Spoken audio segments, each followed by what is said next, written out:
It is hard to imagine that one small company can completely transform the way we shop. But that's exactly what Flipkart has done.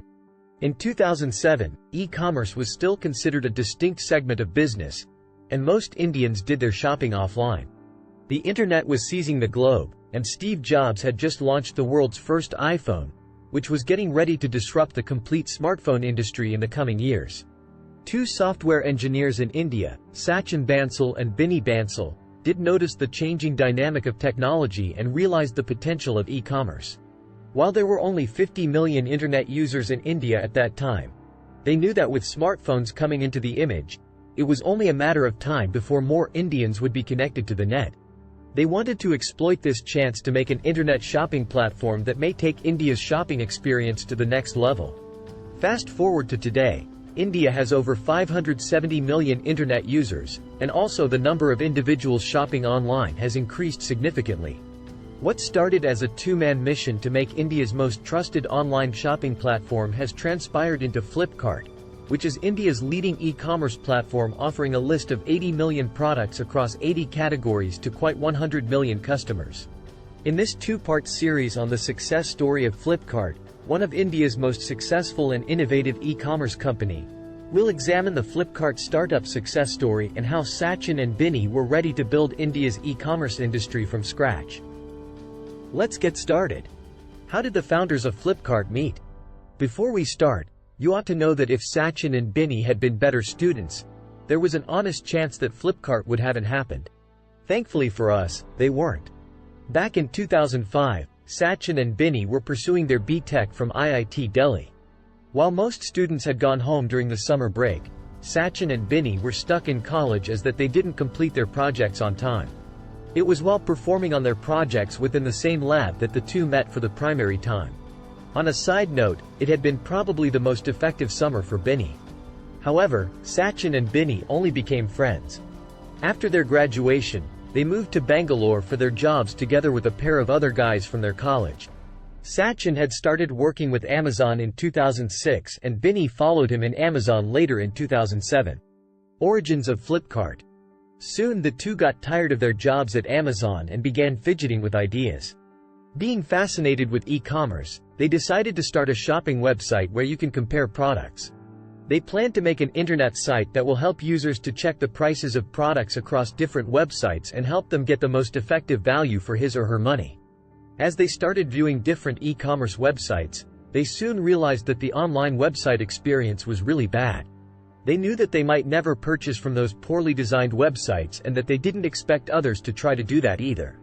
While they shelved their idea for a comparison shopping website, they started thinking if they may build a much better website and provide a better shopping experience to their customers. The duo was confident that, being technology enthusiasts, they might pair. Without wasting any time, the two quit Amazon, pooled together 4 lakh rupees, and commenced Flipkart in September of 2007. They decided to sell books on their platform because it was easy to list, ship, and find vendors as compared to other categories like electronics or fashion, which might cost them lots of cash. The journey of Flipkart begins. As they started searching for vendors to list books on their platform, they soon revealed that it had not been as easy as they had thought.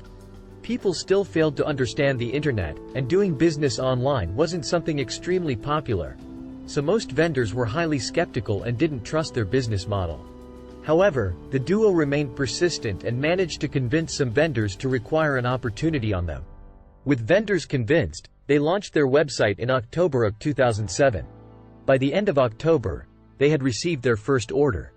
Their excitement from their first orders soon made them anxious as their vendors told them that the book was unavailable. After feverishly trying to find the book all across Bangalore, the duo managed to urge hold of the book and successfully delivered their first order. With that order, Flipkart was officially in business. There were barely any good e-commerce websites in India, and therefore the founders wanted to put their customers first and also wanted to use technology to provide them with a stronger shopping experience. Their efforts to deliver their first order showed their commitment towards their customers, and it would serve them well in the future. Being a two-man startup, they took care of everything from developing their website to delivering books. They would manage to deliver 20 shipments in 2007 itself. Within 6 months, the startup was operationally profitable, and in 2008, They had moved into a 2 BHK apartment in Kormangala, which might function as their office for the approaching years. Slowly, their business began to boom, and by the end of 2009, Flipkart had managed to sell books worth 4 crore rupees. Flipkart was successful with book lovers, and investors were getting down to mark. In 2009, Flipkart got its first capital investment of $1 million from Excel Partners, a renowned investment firm. By the top of 2009, the startup already had over 150 employees and 3 offices across India. In such a brief span of time, Sachin and Binny had managed to grow their company at an incredible pace, and that they had also developed their personalities as entrepreneurs. India's e-commerce was still a distinct segment of business, and an oversized population was still hesitant to buy online. However, Flipkart had built a brand of trust among its loyal customers and continued to instill confidence by providing 24/7 customer support, and their growth continued. But things were changing drastically once Tiger Global came on board as their new partnership with its first investment of $10 million in 2010. Now that Flipkart had already become a platform of choice for book lovers in India, the startup was able to take its next step. With new partners and more investment, Flipkart was able to dive into the electronics category. So they started selling mobiles in 2010. But months went along, and while book sales continued to grow, mobile sales remained stagnant. It was clear that customers were willing to pay small amounts of cash like 500 rupees online, but they weren't quite able to pay large sums of cash like 10,000 rupees or 15,000 for mobiles without first touching and feeling their products, something which they had readily available in brick-and-mortar shoes. Flipkart still had gathered enough fame to build that quantity of trust among its customers. This problem forced the founders to think differently, and that they were ready to come up with a superb idea of introducing cash on delivery. Flipkart was one of the primary e-commerce startups to introduce cash-on-delivery options for its customers. The founders were hell-bent on building trust among Indian consumers, and that they doubled down on their dream by introducing questions-asked return policy and followed it up with a replacement policy. They were willing to sacrifice growth for customer satisfaction. Today, these 3 features are offered by every e-commerce website in India, but it had been extraordinary back in 2010 or 2011. Customers loved these options as they offered them flexibility in paying and buying products on their terms. Due to Sachin and Binny, Indians who were scared of shopping online were now warming up to the present novel idea of online shopping and getting the products delivered right at their doorsteps.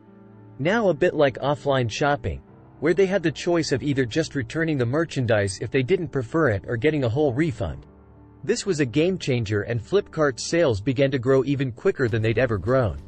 From merely 4 crore rupees in revenues within the 12 months of 2009, Flipkart expanded its revenues to 75 crore rupees by the top of the fiscal year of 2011, a growth of 18.75 times more than the previous occasion. Soon there was no stopping Flipkart. They would crack the code to Indian consumers and broke the hegemony of brick-and-mortar stores. They continued expanding across categories, and money came pouring in from investors. By 2012, Flipkart had already become a unicorn, the second in India after InMobi. The term unicorn only became popular after it was coined in 2013 by Aileen Lee, who is the founding father of Cowboy Ventures. Flipkart became a corporation that other startups would hunt within the coming years, while Sachin and Binny became the face of India's growing startup ecosystem. But after that, not all so smooth for Flipkart anymore. Amazon, one of the world's largest e-commerce companies, is entered the Indian market to compete with Flipkart in 2013. Stay tuned with us for second part of story to know how circumstances were changed after that and what happened next. Till then, be happy and stay motivated, and yes, don't forget to like, share and subscribe to our channel, and also hit the bell icon for more.